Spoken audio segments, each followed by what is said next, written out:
Hello everyone, Catweazle here, welcome to the channel and welcome to our new playthrough of A Touch of Evil and the Unspeakable Horror. And we are just about to start, so I thought we'd have a quick look at the coast board and have a look at the player area, which is down here. Obviously not much going on at the moment because we haven't actually started yet, so why don't we? The game round is split into two phases. We have a hero phase and a mystery phase. So let's get on with the hero phase. And as you can see, our first player is Inspector Cooke, and he is over in Shadowbrook at the town hall.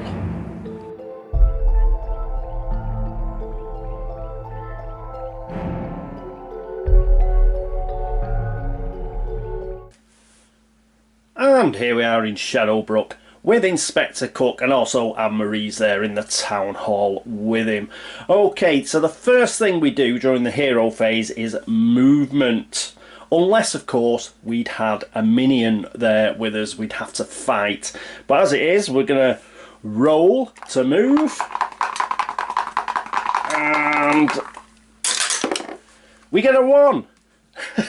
Not a great start. Well, actually, it isn't too bad because I wasn't planning on Inspector Cooke to go more than 1 anyway, so it does help, because the fact is, if you roll 1 in this game, it is a roll to move game, but you do get a bit of a bonus for getting a crap roll such as a 1. It means that you get an event card, and event cards are good. Just before we pick that event card, where are we going to go? Well, looking at Inspector Cooke, he's pretty good at cunning, and I'd like to make his cunning even better, and we can do that if we go to the magistrate's office. As you can see, we've got a bit of text under here. You probably can't read it. I'll zoom in a moment, but we'll move Inspector Cooke first. So he's gone to the magistrate's office, and quite right too, he's a detective, so he's going to check in with the magistrate first, and because he's rolled that 1, he does get an event card. So we've got the event deck here. What I'll do is do a quick cut. It has been shuffled, so I'll just cut all the time to save a bit of time. And what is our event? Oh, and it's a magistrate as well. Magistrate's mandate. Event, play immediately. Play this card on any hero. That hero may now carry 1 additional card from either the Old Woods or Abandoned Keep. So who are we going to put that on? I think we are going to put that on to... Now, the Abandoned Keep. Who's going to spend a lot of time in the Abandoned Keep? It is obviously going to be the Scarlet Shadow. So we're going to give it to the Scarlet Shadow, I think. So we have to play immediately, so we'll move that across to the Scarlet Shadow, and he already has a card. Excellent. Okie dokie. So let's get this out of the way, and what we'll do is we will zoom in on the magistrate's office. And here we are, zoomed in on the magistrate's office. Now, as you can see, we have got text under here, and we've got draw an event. So that is a second event card that we can draw. So once again, we get the event deck. We'll do another cut. Let's do it near the top, just for a bit of variety. And what is this new event?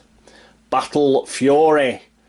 So event combat. Play to allow any hero, including yourself, to re-roll any number of their fight dice just rolled. This is your end, abomination. So this is an example of a card which is actually a pool card. Anybody can use this. So what we're going to do is we're going to put this in an area over on the player side of the board, and anybody will be able to use this. So that is an excellent card. We can use that at any time, but that is a great example of a card that would be ideal to leave for the showdown if we have a chance. Okay, so we've drawn the event. Now we can actually encounter the space, and under that draw an event, it's got train cunning. Pay 2 investigation to make an honor 5+ test. If successful, you gain +1 cunning. So once again, we'll need this. But we need to find out what his honour is. And his honour is 4. So he's going to get 4 dice. So we'll get rid of that 1 that we just rolled. We don't want that. And we'll get 4 different dice. And we'll roll these and we're trying to get a 5+. So come on, Cookie. Oh, look at that. 2 6s and a 5 and a 4. He succeeded. The Honourable Inspector Cooke has gained 1 cunning. So what I've got to do is pick one out. So it won't be a second. And here we are. A +1 cunning marker when it focuses. Focus! So +1 cunning is going to go on to Inspector Cooke. That puts him up to 5 cunning. Brilliant. Just what we needed. So he's a very cunning individual now. Right, that is it for Inspector Cooke. Now, there are quite a few things that you can do on your turn. As it was, we didn't have much choice because it's the start of the game, but just to give you some idea of the actions that you could take, you can encounter the space, well we did that, and we can also collect investigation from the space, but there were no investigations there. We can heal a wound, but we weren't wounded. We could also investigate an elder. Now that would have cost us 3 investigation. The reason is there are 3 heroes, so that would have cost us 3 investigation, but we only had 2 investigation and we wanted to use it to train our cunning. And we could have bought a lair card. Well, we could have if we had 12 investigation because it's the first stage of the shadow track. So obviously that was out of the question. And you can always start a showdown as well, but you need a lair card for that. So there was no chance of that either. Also, if we were actually on the same space as another investigator, another hero, we could have exchanged cards, so any sort of items we had. But if you're going to do that, remember the carrying limits I talked about in the introduction. You've still got to respect those carrying limits. So, but anyway, out of all that, there wasn't a lot of that we could do. We did what we could, which was we moved, we drew the event cards, we encountered the space, and we got +1 cunning. So well done, Inspector Cooke, I say. Righto, Inspector Cooke has gone. Who goes next? It's the Scarlet Shadow. So let's get over to the coast board. And here we are with the Scarlet Shadow at the coast. Yes, he's just outside Tidewater. One quick thing about movement. I didn't go through it in the introduction, so I'll go through it now. Movement can be stopped. You always roll for movement because there's a chance of you rolling a 1 and you get an event card, but sometimes you can't move.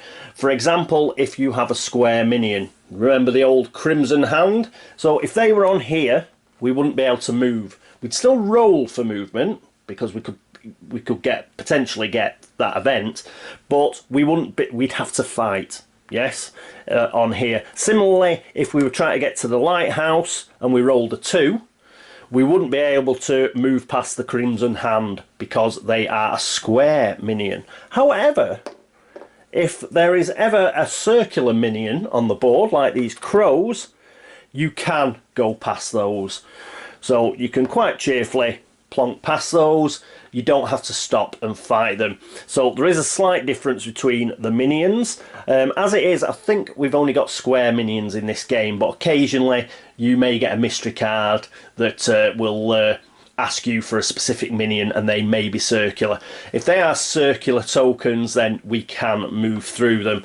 Alright, anyway, having gone through that, here we are with the Scarlet Shadow, and he needs to roll for movement. So we only need a 2 because we are going to try and get to the lighthouse. If we do brilliantly well and roll a 5 or a 6, we may go to the icy waters because there are some investigation there. Let's have a look. We get a 6.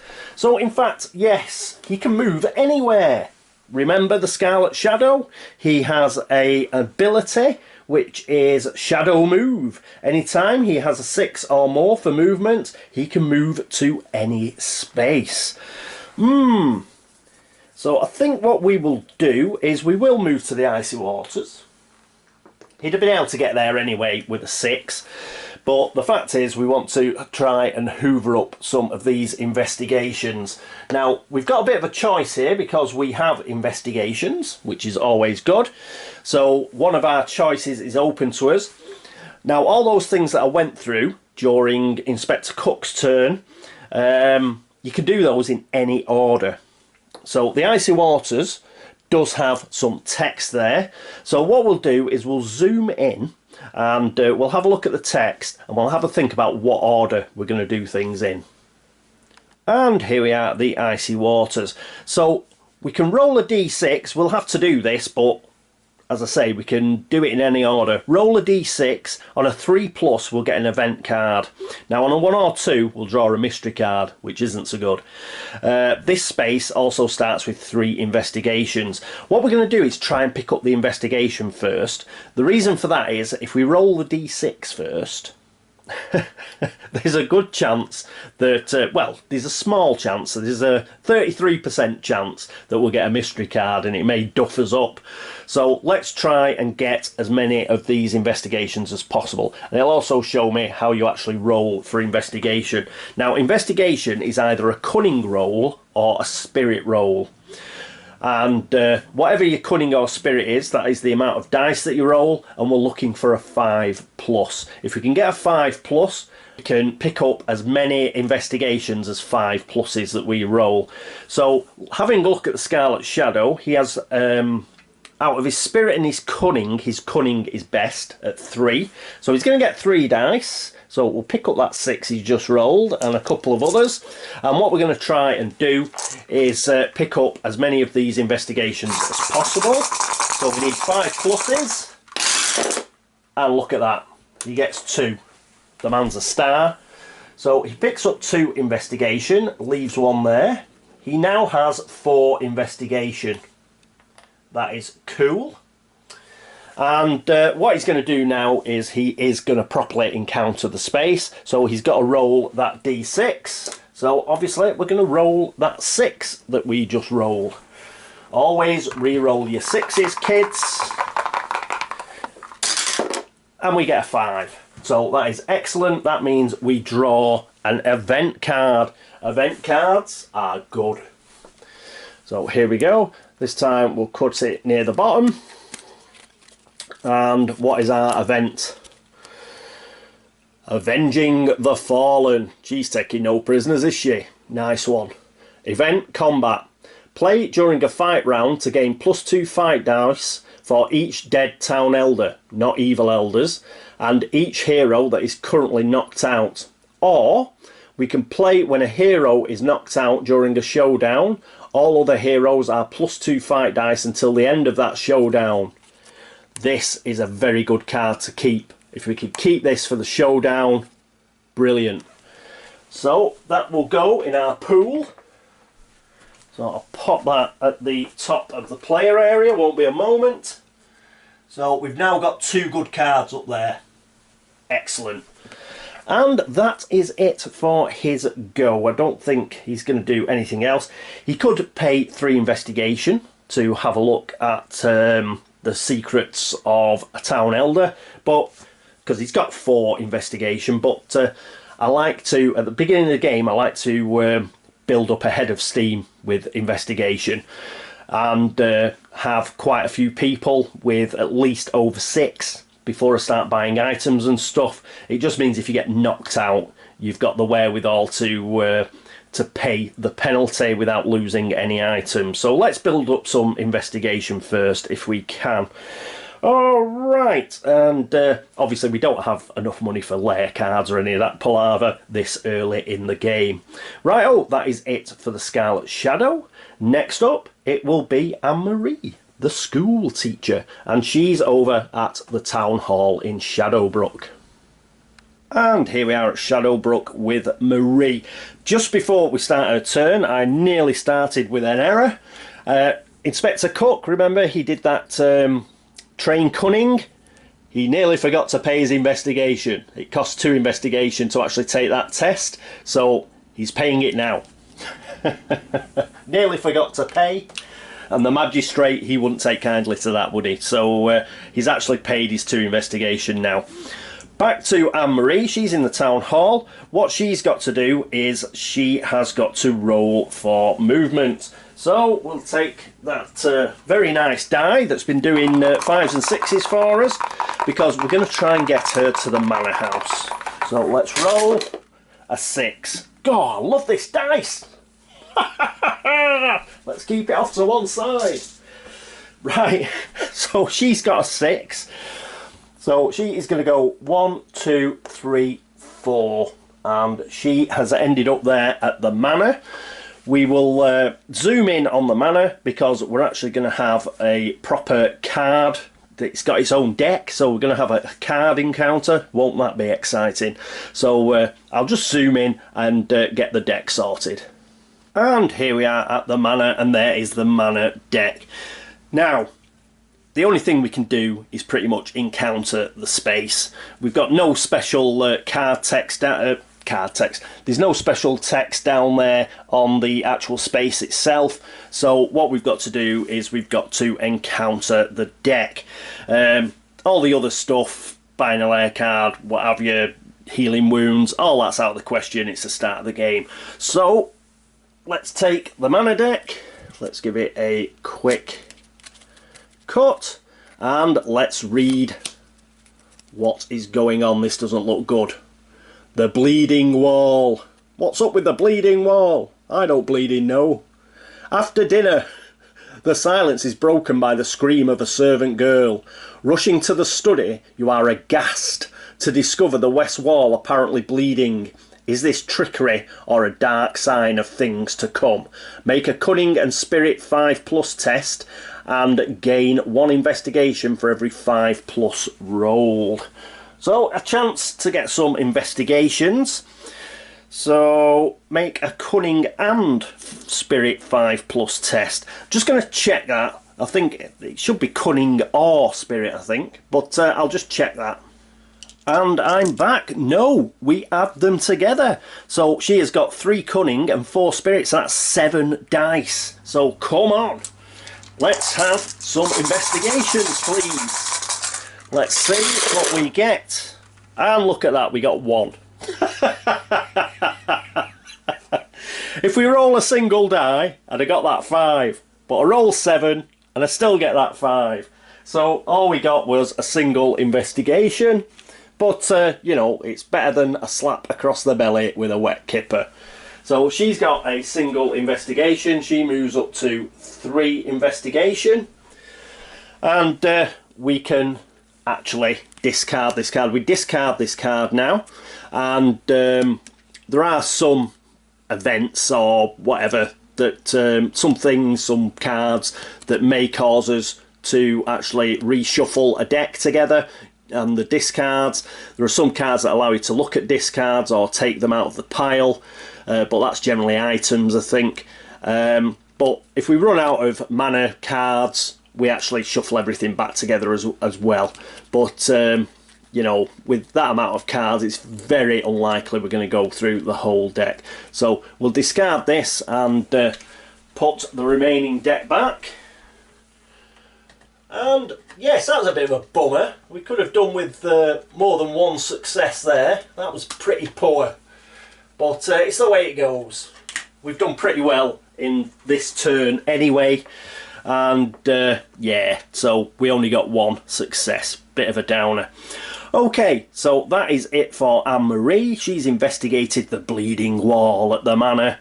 And that is it for our hero phase. What does that mean? Oh yes, it means we've got the mystery phase coming up.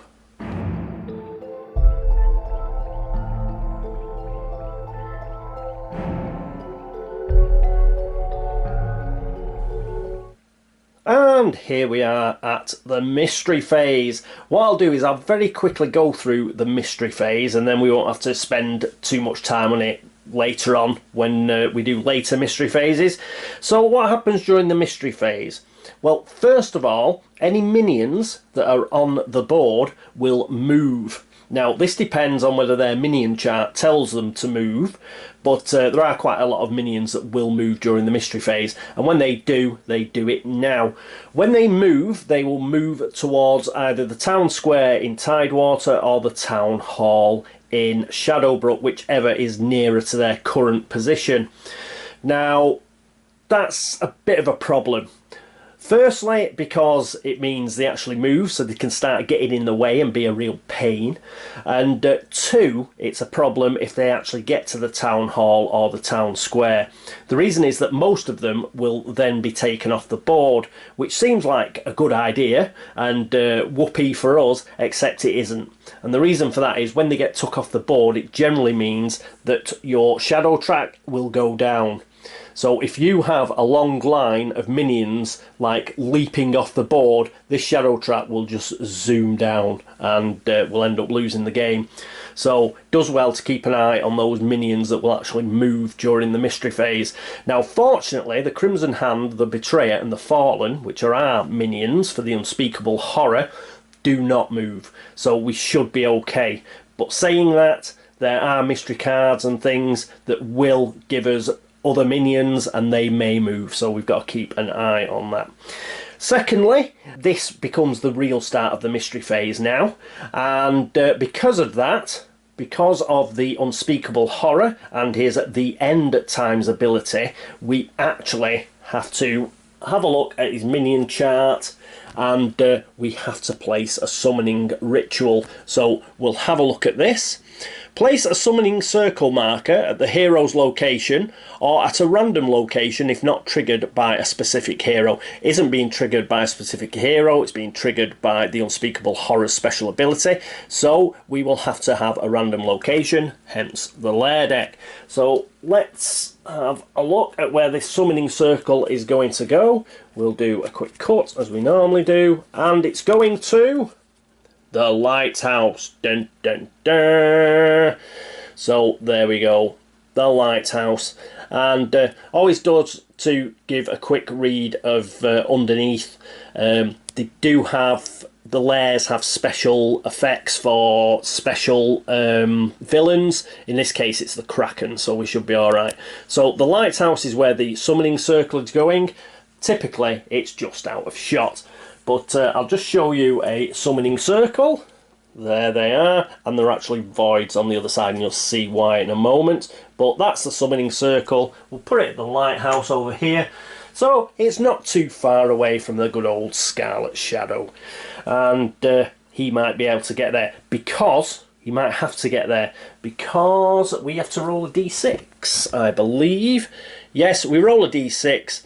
If we get a 1, 2 or 3, brilliant, we don't get an additional effect. But on a 4, 5 or 6 we get a Crimson Hand, a Betrayer or a Fallen. We don't want that. So we'll pick one of these crappy dice that did so badly for us in the manor, and we'll hope to get less than a 3. And we get a 1. Woohoo! So we don't get any additional, like, funkiness.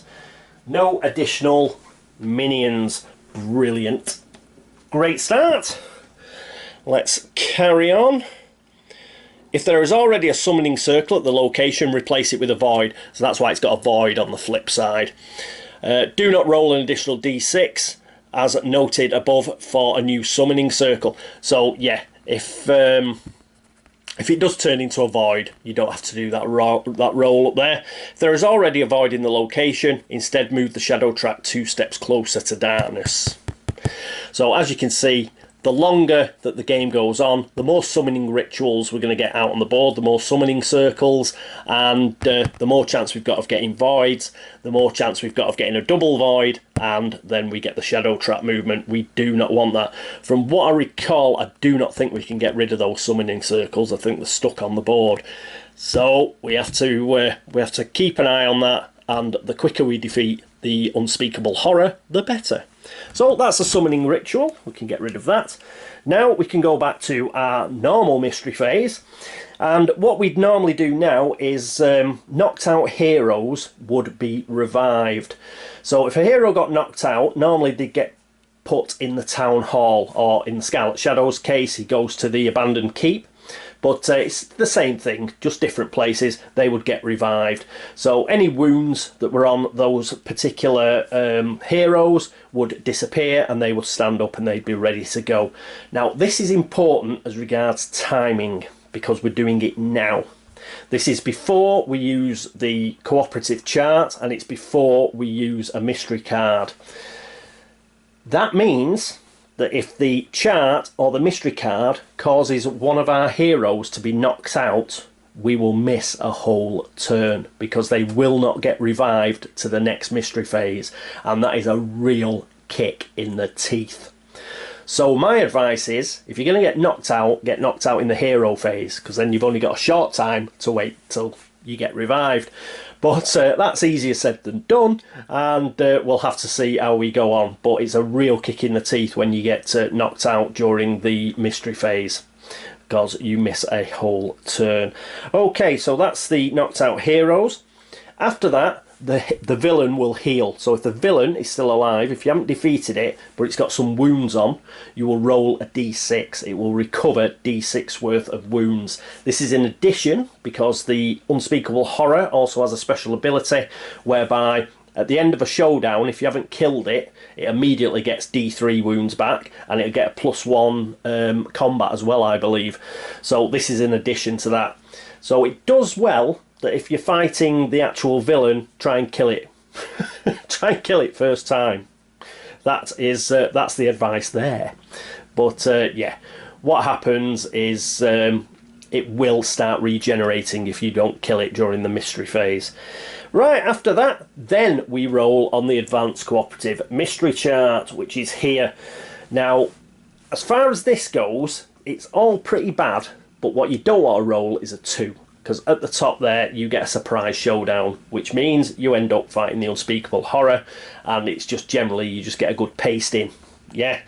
So it's best leaving showdowns to when you're ready for a showdown, not when the Unspeakable Horror is, for example. So what we're going to do is we're going to try and roll as high as possible this time.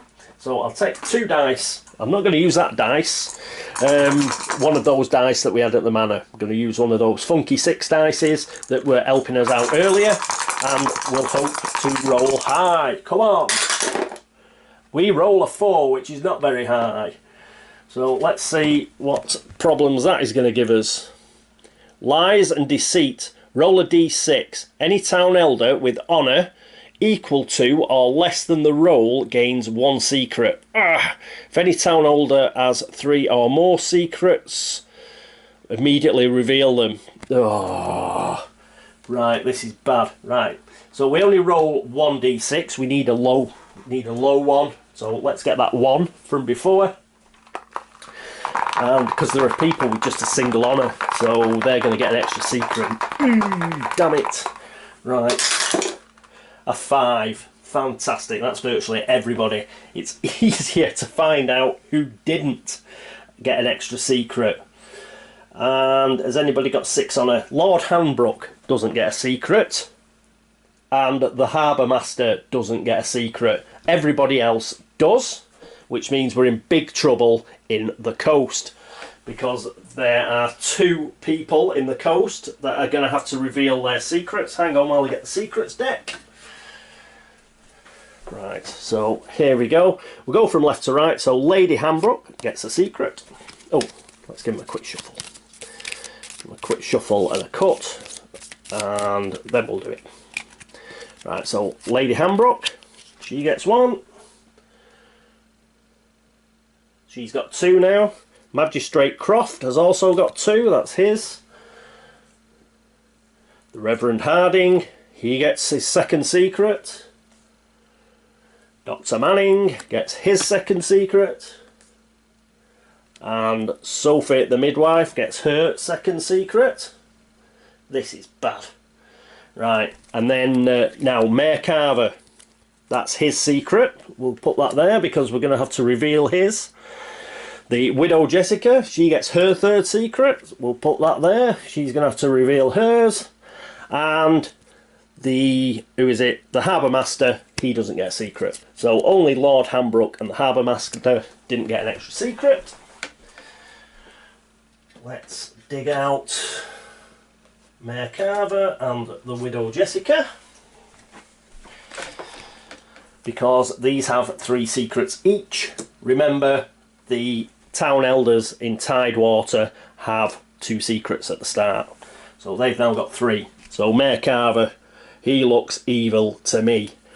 Right, so his first secret, darkest secret, is evil. Secret, evil. The elder either is the villain or is in direct control of the villain. If revealed, the town elder immediately flips to become an evil elder and joins the villain. Do not discard this secret. The villain gains an extra +1 combat. And this evil elder may not be targeted in a fight. Damn it. +1 combat. Right, we flip him over to the evil side. This is fun. This is fun. So they've had 2 pictures taken. So here's his, like, I'm a nice guy picture. And then we flip him over. Elder of the Dark Gods. Look at him there. So it's +1 combat. And he has a wound. Yeah, that wound is for him. Yeah, but you can use it as a soak for the unspeakable horror. Yeah, so +1 combat. Damn it. In fact, it's +2 combat. Yeah, and he can't be targeted in a fight, so we can't even kill him. Yeah, the only way he'll get killed is if the unspeakable horror, like, sort of throws him to us. Yeah, as a soak. So yeah, it's +2 combat now, the unspeakable horror. So that's great. These other secrets we'll have a look at. So we've got Hero of the People secret, reveal immediately. This town elder immediately joins you. Place a town elder by your hero character sheet. While they are with you, you gain their special ability and may use their spirit, cunning and honour instead of your own for any card effect or test. Anytime the shadow track crosses into a new stage by moving forward or back on the track, or if you are knocked out, immediately return the elder to town. If this elder is not currently joined with a hero, any hero may pay 4 investigation as an action to have the elder join him. Except we can't, because he's already come out as evil. Once you're evil, any of these nice cards, they're superseded, so that's a bummer. And the other secret, oh, here's one of those little secrets. Witchcraft. In the dark of night, when the black candles burn, a hushed whisper chant is all that can be heard from this town elder's chamber door. This is of no consequence to the investigation, no effect. But that doesn't matter, because that one is the pig one. So he's evil. He's evil! Right, now we find out about the Widow Jessica. Is she also evil? Let's have a look at her secrets. On the Hunt secret. Reveal immediately. Place the marker for this town elder on the board in any named space your choice. While in the same space as this town elder, any hero may add the elder's spirit, cunning and or honour to his own for any card effect or test. Anytime the shadow track crosses into a new stage, by moving forward or back on the track, immediately move this elder to a new random location. If this secret is discarded or the town elder killed, remove their marker from the board. Now that's pretty good to start with, but we've got 2 others. Remember, evil will supersede that. Second secret. It's a little secret. Deserter, once part of a ship's crew in the Continental Navy. The Widow Jessica? Well, there you go. Anne Bonny. The elder abandoned their post, slipping away in the night to escape their dreaded fate at sea on the eve of a fierce maritime skirmish. This is of no consequence to the investigation, so we can ignore that. And the final secret is going to be evil, isn't it? Servant to darkness, secret and evil. Knew it. Working in the shadows, the town elder has been seduced by the dark promise of power and riches. They are now an evil shell of their former self, little more than a henchman of darkness. If revealed, the town elder immediately flips to become an evil elder and joins the villain. If this elder was part of your hunting party, they immediately make 2 fight dice free attack against you. Well, they weren't part of our party, so that's good. Or against any hero present in the cooperative game. No, they weren't part of our party, but it does mean that she is also evil. So there's her goody 2-shoes photo, and she is the collector. +1 combat and another like bloody wound as well. So that's +2 wounds. Remember, we don't times those up because these wounds are actually specific to the elders. But the +1 combat, that's 3 combat now that the Unspeakable Horror has got. It's up to 11 combat already. I'll put these evil elders behind the Unspeakable Horror. And that's bad news. That is bad news. Tidewater is obviously a sinkhole of evil. And only the Harbour Master can be trusted. Well, he can't even really be trusted because he might be bad as well. So, there you go. That was the Advanced Cooperative Mystery Phase chart. And how crappy was that? Rolling a 5 was crappy. Bloody hell. So, we've got all of these secrets. They're all on 2. Every town elder that's left that hasn't actually turned evil has got 2 secrets now, so we're in big trouble. Because we could just end up with every single one of them joining the baddie. It's bad news. Right, oh, what have we got left? Yes, we've still got the mystery card left. Still got the mystery card. So more badness is on its way. So let's do a cut. And let's see what the bad news is. Traitor's blood. Mystery death. Every hero must immediately roll a d6 and add their honour. Oh, damn it. Right, d6 for everybody. First of all, our first player was Inspector Cooke. So his honour is 4, I believe. So he's got a score of 7. The Scarlet Shadow has a honour of 6. So his score is 10. And Amory has an honour of 3. She gets a 4. That's 2 7s. So Inspector Cooke and Amory are tied. We'll roll off. Inspector Cooke now gets 8. Can Marie be 8? No, she can't. She gets a 7 again. So lowest was Anne-Marie, highest was the Scarlet Shadow. Let's have a look. Whichever hero has the lowest result, Anne-Marie, must immediately choose one of the town elders to be killed by the villain. That hero also loses investigation equal to the chosen elder's honour. So we've got to kill. Ah, that's pretty bad. Bloody hell, Anne-Marie. You're a school teacher. Going around killing town elders. Oh, right. So, let's just see. Must immediately choose one of the town elders to be killed by the villain. The hero also loses investigation equal to the chosen elder's honour. So, I think they've got to have low honour. Now, the number of secrets they've got doesn't come in because all the ones that are left, they have 2 secrets left, so that's not going to really sway us. Who's got the lowest honour? It is Lady Hanbrook. But Dr. Manning hasn't got great honour either, but he can be really useful because he's a doctor and he can help, like, he can help with your wounds. So I think we'll get rid of Lady Hanbrook. Suffice to say, we can't kill the Collector or the Elder of the Dark Gods, I don't think. I'll just quickly check that, but I don't think you can kill evil elders. Won't be a second. Okay, I'm back. No, we can't kill evil elders because they cease being town elders. They become evil elders, and we can only kill a town elder.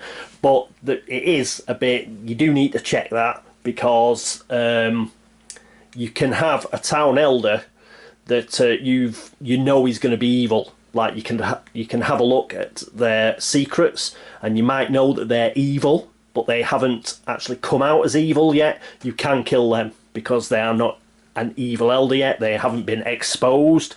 So, but as soon as they have become evil, so our friend Mayor Carver and Lady Jessica, or whatever her name was, those two, they're evil now, so we can't kill them, unfortunately. So we're going to have to pick one of the town elders that's still alive, and we're going to kill Lady Hanbrook. The only reason being is she's only got 1 honour, so we're only going to have to lose 1 of our investigation, which is a bit of a downer. Let's see if she was evil. I bet she wasn't. No, she was a selfless martyr and had little secrets. So there you go. Poor old Lady Hambrook. So never mind. She has like put her like that because she's dead. So bit of a bummer. Hard luck, Lord Hambrook. So Amory, thinking that Lady Hambrook was like some evil, unspeakable villain, has like done her in and got it completely wrong. She's also got to pay that investigation, and it works out as well because she is at the manor, is Anne-Marie.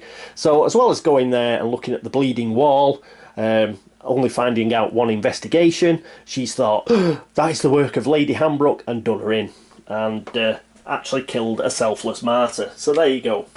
Well done, Anne-Marie. Good start. Right, I'll just check if anything else comes out of killing a town elder. Won't be a moment. Hello, I'm back. Good job I checked, because yes, a town elder getting killed puts our shadow track down by 2. Brilliant. So there you can see we were having quite a good time until the mystery phase, and then it all went mad, and it's really gone tits up now. So we had a horrible mystery phase there, and really that's pretty much what they're like all the time. So I'll discard this lighthouse where we've got the summoning circle and put the layer cards there. Right, okay. So it's not very good for the elders this turn either. So Lady Hambrook's been killed by Anne-Marie, and the Lady Jessica has become the collector, and Mayor Carver has become the elder of the dark gods. And they've both gone across the Unspeakable Horror, who they've given 3 combat to, and they've also got 2 wounds that he can use during the showdown. We can't kill Mayor Carver in the interim, and but we could kill, if we get the opportunity, we could kill the Lady Jessica, the collector. She doesn't have any prohibition on being slaughtered, and perhaps Marie should do that. She seems quite good at killing town elders. Other than that, it went okay. The Scarlet Shadow got himself another couple of investigation, got across the icy waters. He's got himself an event card, which will come in useful. He can now have an extra item at the abandoned keep or of the old woods variety. We've got 2 other event cards which will come in well, especially if we can keep them until a showdown. That'll be really good. And what about Inspector Cooke? Oh yes, Inspector Cooke. He got himself an extra cunning, and he eventually paid for it, like he should have done. So he's now at 5 cunning. And Anne-Marie, well, not good. She's been a bit keen. She's been very keen and got a bit carried away and killed Lady Hambrook. She only got a single investigation for having a look at the bleeding wall, and she lost that investigation because she killed Lady Hambrook. So there you go. Hopefully, you know, that's just, you know, a bump in the road, and she'll begin to be a bit more, she'll calm down a bit and get more into the swing of things going forward. Okay, so that is the end of turn 1 of A Touch of Evil. As I mentioned, we'll just do this turn, still explaining a few things, and going forwards we'll probably try and do a couple of turns an episode if we can. Thank you so much for watching. Thank you for all the subscriptions. Thank you for all the views. Thank you for all the likes and dislikes. In fact, big shout out to the guy who disliked the introduction episode. When I upload an episode, I put a pinned tweet. It's normally a bit of flavour text, and basically it's already written out. I just copy and paste it and, you know, pin it onto the video. It takes me about 30 seconds. In the 30 seconds from uploading the video to putting that pinned tweet out, somebody disliked the video. So well done, that man. You're a professional hater. Well done. When you upload this one later, let's see if you can beat 30 seconds. You go for it, son. Anyway, anyway, thank you for all the help and support, not from him, but or her, whoever it was. Thank you for all the help and support, and of course, thank you to everybody who's been to Board Game Links to upvote the site, and to BGG, the video threads over there, where you've either made a comment or liked the video or dropped Geek Gold, anything like that. Thank you very much, you're very kind. Also, a big shout out to anybody who's followed me on Instagram, Twitter, Facebook, any of that sort of stuff. Thank you very much. And I think that is it for this episode of A Touch of Evil and the Unspeakable Horror. So I hope to see you next episode, but until then, this is me, Catweazle, signing off. Toodaloo.